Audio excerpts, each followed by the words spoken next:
बर्तमान medicine ICU अच्छा doctor Shrikant under अच्छा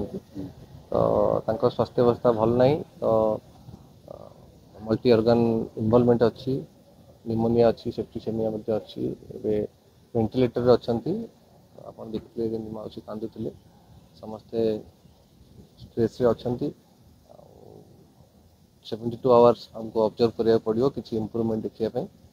जहाँ डिसीजन नहीं जिते सी रिसीव होते जो कंडीशन रे थिले ऑलमोस्ट सेम कंडीशन अच्छा ग्रेजुअली 72 आवर मिनिमम लगे सब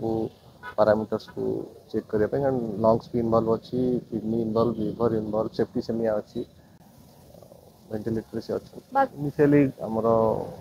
72 घंटा पर आम आसेस करवा जस्ट डॉक्टर कहले जहाँ फाइनल डिसीजन नहीं से विषय में मुझे किसी मंतव्य दे पारि बर्तमान कंडीशन खराब अच्छी से विषय में टी बेसी फोकस करुँचे हाँ जमी शुणुले मौसी आउ श्रेया जमी कहते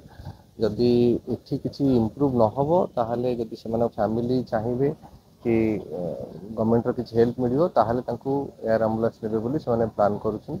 बट एबे सुधा कंडीशन ठीक ना एयर एम्बुलेंस ने भाइटाल स्टेबल ना स्टेबल है जहाँ कर